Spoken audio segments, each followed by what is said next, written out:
अस्सलाम वालेकुम दोस्तों, आज की वीडियो में हम बात करेंगे एला शामी के झूठे प्यार के लिए कौन को छोड़ देगी। जब्त के आने वाली दिलचस्प मोड़ की, जहां एला एक ऐसे फैसले के करीब पहुंच जाती है जो उसकी पूरी जिंदगी बदल सकता है। एला शामी के झूठे प्यार के धोखे में आकर ओन से अलहदगी का सोचने लगती है। उसे लगता है कि अगर आज उसने ये कदम ना उठाया तो शायद कभी हिम्मत ना कर सके, मगर उसे ये अंदाजा नहीं कि जिस शख्स के लिए वो अपना घर बर्बाद करने जा रही है वो खुद एक कमजोर और बुज़दिल इंसान है जो आज तक अपनी माँ के खौफ से बाहर नहीं निकल सका। इधर ओन को जब एला के बदलते हुए इरादों का एहसास होता है तो वो खामोश रहने की बजाय उसे समझाने की कोशिश करता है। ओन नहायत तहम्मुल से कहता है, एला शामी तुमसे मोहब्बत नहीं करता, वो सिर्फ तुम्हें इस्तेमाल कर रहा है ताकि हमें एक दूसरे से दूर कर सके। जिस शख्स ने कभी तुम्हारा साथ नहीं दिया वो आज तुम्हारे लिए क्या खड़ा होगा। वो तो अपनी माँ के सामने एक लफ्ज तक नहीं बोल सकता, मगर उसी वक्त एला जज्बात में बह चुकी होती है। वो गुस्से में जवाब देती है, जो भी है ओन, कम अज कम इस बहाने मेरी तुमसे जान तो छूट जाएगी। ये अल्फाज सुनकर ओन खामोश हो जाता है क्योंकि वो जानता है कि उस वक्त बहस करने से हालात मजीद खराब हो गए। दूसरी तरफ शामी और रमला अगली साजिश के मंसूबा बंदी कर रहे होते हैं। रमला पूछती है, तुम्हें क्या लगता है एला वाकई ओन को छोड़ देगी? शामी परेशान लहजे में जवाब देता है, मैं तुम्हारे कहने पर सब कुछ कर रहा हूँ, लेकिन मुझे आज भी अपनी माँ से बहुत डर लगता है। अगर उन्हें हकीकत का पता चल गया तो मेरा जीना मुश्किल हो जाएगा। रमला उसे यकीन दिलाती है, आरफा मम्मी को कुछ नहीं पता चलेगा, तुम सिर्फ वही करो जो मैं कहती हूँ। शामी फिर भी डरते हुए कहता है, अगर ओन ने एला को छोड़ भी दिया तो मेरी माँ कभी उसे कबूल नहीं करेगी और मैं उनके खिलाफ नहीं जा सकता। ये सारी गुफ्तगू दरवाजे के बाहर खड़ी एला सुन लेती है। शामी की जबान से अपनी माँ का खौफ और अपनी बेबसी सुनकर एला के कदमों तले जमीन निकल जाती है। उसे एहसास होता है कि वो जिस इंसान के लिए ओन जैसे मुखलिस शोहर को छोड़ने जा रही थी वो तो खुद अपनी जिंदगी के फैसले करने की हिम्मत भी नहीं रखता। इसी लम्हे उसे ये भी समझ आ जाता है कि रिमला सिर्फ अपनी जिद पूरी करने के लिए शामी को मेहरे के तौर पर इस्तेमाल कर रही है। एला खामोशी से अपने कमरे में वापस आती है जहाँ ओन पहले से मौजूद होता है। ओन उसे देखकर सिर्फ मुस्कुरा देता है क्योंकि वो समझ चुका होता है कि एला हकीकत जान चुकी है, मगर अपनी शर्मिंदगी छुपाने के लिए एला गुस्से से कहती है, तुम मुझसे बात मत करो। ओन फिर भी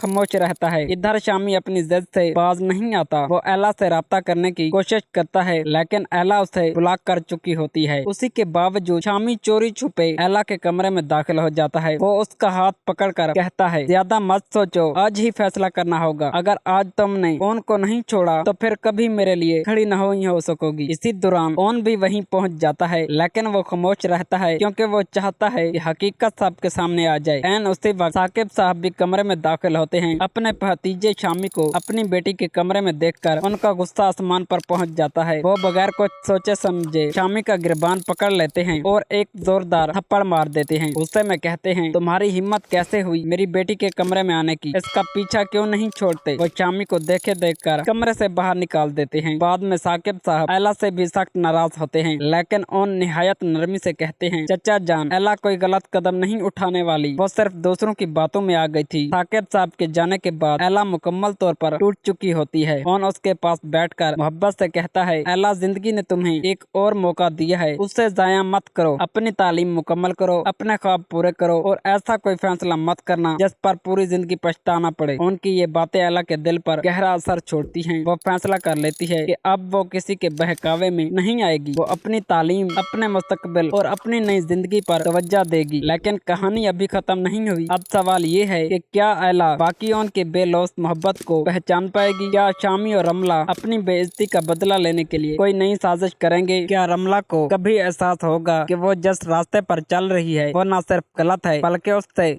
ओन के दिल में उसके लिए मजीद नफरत पैदा होगी? अगर ओन को ये मालूम हो गया कि शामी को एला के करीब लाने की पूरी साजिश रमला ने की है तो यकीनन उसका एतमाद हमेशा के लिए खत्म हो जाएगा। दूसरी तरफ नाजरीन का भी यही कहना है कि एला को हद से ज्यादा सादा और नासमझ दिखाया जा रहा है। हालांकि पहले ड्रामों में उस किरदार को एक समझदार और बावकार लड़की के तौर पर पेश किया गया था, लेकिन अब वो हर बार दूसरों की बातों में आ जाती है। इसी तरह ओन के किरदार पर भी सवाल उठ रहे हैं। उसने MBA किया हुआ है लेकिन ना कोई मुस्तकबिल मुलाजमत करता है और ना ही अपनी अलग पहचान बनाता है। अगर वो अपने कैरियर पर तवज्जो दे, खुद मुख्तार बने और अपनी इज्जत खुद कमाए तो शायद सबकी नजरों में उसका मकाम भी बुलंद हो जाए। अब देखना यह होगा कि आने वाले एक साथ में कहानी किस तरह जाती है। क्या एला एक बार फिर शामी के झांसे में आ जाएगी या फिर वो उस बार सही फैसला करके अपनी जिंदगी बचा लेगी। अपनी राय जरूर बताइए, आपके ख्याल में आगे क्या होना चाहिए और आप किस किरदार को सबसे ज्यादा कसूरवार समझते हैं। अगर आपको ये रिव्यू पसंद आया हो तो वीडियो को लाइक करें, चैनल को सब्सक्राइब करें और बेल आइकन जरूर दबाएं ताकि आइंदा आने वाली हर नई वीडियो सबसे पहले आप तक पहुंच सके। अल्लाह हाफिज।